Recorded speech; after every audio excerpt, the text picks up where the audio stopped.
Hello again, my name is Steve Hillison. This is going to be the last in a short series of videos on interactionism. This video is going to focus on the social self, a major theme or issue of interest by interactionists right from the beginning of their theorizing and research. Basically, when we talk about the social self, we're talking about how other people influence how we feel about ourselves, what we believe about ourselves. In essence, our most private and intimate self-related feelings and beliefs. Notice when we talk about the social self, social comes first, to emphasize this idea that it's outside of us, it's other people who get inside of our heads and ultimately influence how we think and feel about ourselves. To illustrate this idea, let's tell a quick story. We've got two young kids, Jimmy and Joey. Jimmy is, well, a kid that grows up in a good home and gets lots of positive reinforcement. He's the apple in mommy's eye. His parents constantly encourage him to study. They tell him he's smart, and they reward him when he engages in intellectual activities. They give him lots of chances to express himself and so forth.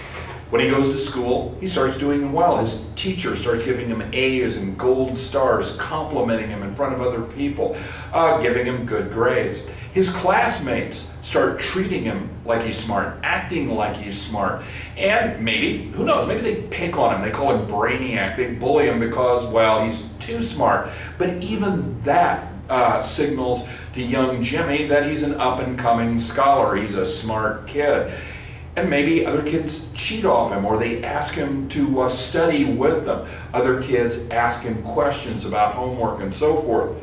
Jimmy is constantly getting feedback from many people indicating that, well, he's a smart kid. And he has this tendency to internalize that. The more people tell you you're smart, the more people react like you're smart and treat you like you're smart, the more likely you are to kind of think and feel about yourself like you're smart. Now, maybe there's another kid in the same class, Joey, who comes from a worse background.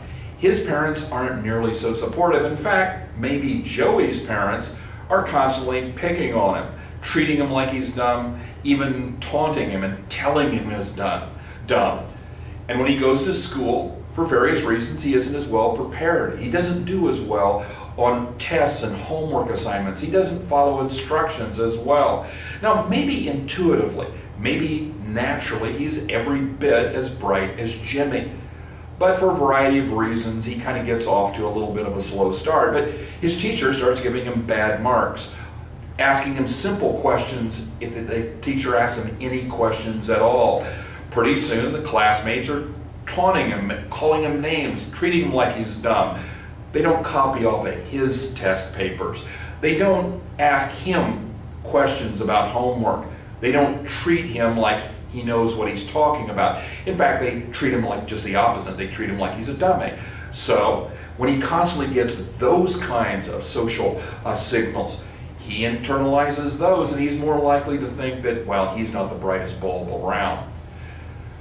In the long run, other people's reaction will shape how these two young kids view themselves in terms of their intellectual abilities, their intellectual interests, and so forth. And that will in turn affect how they perform in class, how they do in high school, whether they go to college, what kinds of jobs they get, how much income they earn, how likely they are to get in trouble later in life, and so forth and so on.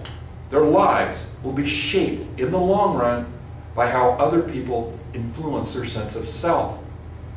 Now, that's just a broad and somewhat simplified example of how social influences can kind of get inside of our heads, change how we think about ourselves, how we feel about ourselves, and how that in turn can produce important changes in behavior and important changes in terms of what choices, well, not just what choices we make, but ultimately how our life goes and what happens to us. George Herbert Mead put it a little different way. He believed that young kids have to learn fundamental social skills, what he called role-taking. To become a social human being, you kind of have to learn how to read other people, anticipate how they'll react, understand what they're thinking and how they look at you and situations, how they look at social behaviors. If you're going to avoid trouble with mommy or daddy or get what you want, you basically have to begin to understand who mommy and daddy are and how they're looking at everything going on around you. And more particularly, how they're looking at you. That allows you to anticipate them, maybe manipulate them, get along with them, in essence avoid punishment and get more rewards and so forth. That's what we call interaction with significant others, people who really matter to you, people who interact with you every day. Those people early in life have profound influence in shaping your sense of self, and those are the people that you begin to master this social skill of role-taking with. But as you get older and as you interact with more and more people, you get better and better as a social human being. You begin to accurately anticipate the reactions of people that you don't know too well, or maybe people that you just met. You begin to generalize your ability to look at the social world through other people's eyes, to anticipate how other people look at what you're doing and what's going on around you. That's what Mead would have called the generalized other. You begin to, in essence, be able to adopt many different people's points of view. Look at situations not just through your own eyes, but through other people's eyes, and at least get a general sense of how they look at what's going on. Now, as all of that goes on, as you master role-taking skills, whether you like it or not, whether you know it or not, you're getting an immense, constant flow of feedback from other people, lots of information, how they view you. If everyone keeps treating you like you're smart, or you're fat, you're athletic, you're popular, or maybe you're unpopular, that begins to get inside your head, and you tend to internalize those external expectations, those external perceptions of who you are. Mead and other interactionists argued that ultimately who you become, how you think and feel about yourself, in large part reflects other people's reactions to you, particularly if they're consistent, particularly if they occur over and over again in many situations. Those kinds of social influences have cumulative effects that, in the long run, shape, in important ways, all sorts of self-related beliefs, attitudes, and feelings. In essence, they're basically arguing that the groups of people we belong to, the people we associate, and so forth, make us who we are. Society creates the individual. Society shapes and reshapes who we are. And it's an ongoing process throughout the course of our lives. It's not just little kids.